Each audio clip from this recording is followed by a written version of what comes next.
कि इस देश में कितने ओबीसी हैं, कितने दलित हैं, कितने आदिवासी हैं, और उस सवाल का जवाब सिर्फ कास्ट सेंसस से मिल सकता है। ये आप बदलिए। ये जो लिस्ट है ये ओबीसी समाज का अपमान है। ये बयान जो भी आपने राहुल गांधी जी का सुना, ये संसद के विशेष सत्र के दौरान दिया गया बयान है। इस बयान में उन्होंने सवाल उठाए हैं और जाति जनगणना की मांग की है। बार बार राहुल गांधी हर जगहों पर जाकर के चुनाव के दौरान भी, चाहे वो कर्नाटक चुनाव का समय हो, चाहे छत्तीसगढ़ में जाकर के बोले, मध्य प्रदेश में जाकर के बोले, राजस्थान के चुनाव में जाकर के बोले, वो बार बार जाति जनगणना की मांग उठा रहे हैं और कहना है कि इस देश में पता चलना चाहिए कि कितने ओबीसी हैं, कितने दलित हैं, कितने आदिवासी हैं, और ये मांग जायज़ है और इसकी जनगणना होनी ही चाहिए। मोदी सरकार को इसकी जनगणना करानी चाहिए। अभी सत्ता में है तो पता लगाना चाहिए कि पूरे देश भर में कितने ओबीसी हैं, कितने दलित हैं, कितने आदिवासी हैं, और इसको लेकर के वो बार बार मोदी सरकार को घेरने की कोशिश करते हैं राहुल गांधी।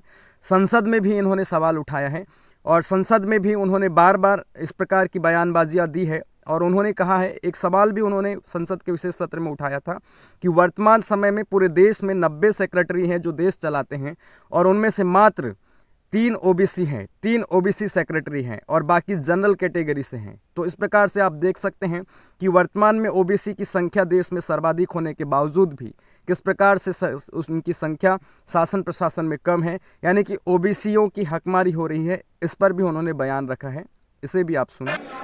मैंने ये सवाल पूछा कि ये जो 70 सेक्रेटरी हैं, 90 सेक्रेटरी हैं, ये जो हिंदुस्तान की सरकार को चलाते हैं, जो बजट को चलाते हैं, इनमें से ओबीसी कितने हैं? नरेंद्र मोदी जी प्रधानमंत्री हैं, ओबीसी के लिए काम करते हैं। मैंने ये सवाल पूछा।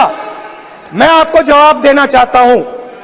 हिंदुस्तान के सेक्रेटरीज 90 में से सिर्फ 3 ओबीसी से हैं। और सुनिए, और ये वादे भी कर रहे हैं हर राज्यों के चुनाव में जाकर के। इन्होंने छत्तीसगढ़ में भी जाकर के ये वादा किया है कि हमारी सरकार बनने के बाद हम जाति जनगणना करवाएंगे। अभी आपने देखा बिहार की सरकार, जो कि वहाँ के नीतीश कुमार हैं मुख्यमंत्री, उन्होंने जाति जनगणना करवाया और उस डाटा को रिलीज़ कर दिया है, और उसके अनुसार आप देखेंगे तो बिहार में जो है 52% ओबीसी हैं। इसी प्रकार से पूरे देश में लगभग अनुमान लगाया जा रहा है कि 60% तक ओबीसी हैं, और ओबीसीयों के साथ हकमारी हो रही है। जिसकी जितनी संख्या भारी होती है उसकी उतनी हिस्सेदारी होनी चाहिए। इसकी मांग बार बार हो रही है, लेकिन हमारी सरकारें इस ओर ध्यान नहीं दे रही है, चाहे वो फिर कांग्रेस की सरकार हो, चाहे वो फिर वर्तमान की बीजेपी सरकार हो। यानी कि सत्ता में आने के बाद कोई भी जाति जनगणना नहीं कराता है देश में और अन्य राज्यों में भी। और बार बार अभी कांग्रेस जो है, राहुल गांधी ये वादा कर रहे हैं, हर राज्यों में वादा कर रहे हैं कि सत्ता में आने के बाद हम जाति जनगणना कराएंगे, लेकिन ये भी सत्ता में आने के बाद जाति जनगणना नहीं कराएंगे, क्योंकि 60 साल तक कांग्रेस सत्ता में रही थी देश में, और अनेक राज्यों में भी कांग्रेस की सरकार थी। अगर जाति जनगणना इनका मुद्दा होता, जाति जनगणना कराने का इनका मतलब कि इनके जहन में होता, तो ये जाति जनगणना पहले ही करा देते। लेकिन ये इसको एक चुनावी लॉलीपॉप बना रहे हैं चुनाव जीतने के लिए। विपक्ष में कोई भी हो, बीजेपी हो, कांग्रेस हो, हर कोई सत्ता में आने के लिए जाति जनगणना का वादा करता है और सत्ता में आने के बाद जाति जनगणना नहीं करता है।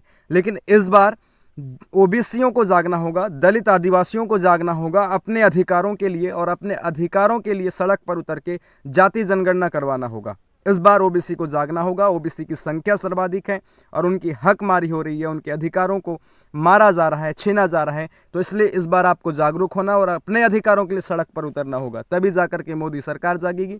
चाहे फिर वो कांग्रेस की सरकार हो, बीजेपी की सरकार हो, वो तब तक आपके अपने अधिकारों की बात नहीं करेगी, आपके अपने अधिकारों के लिए काम नहीं करेगी, जब तक आप अपने अधिकारों की मांग के लिए सड़क पर नहीं उतरेंगे। धन्यवाद। जय हिंद।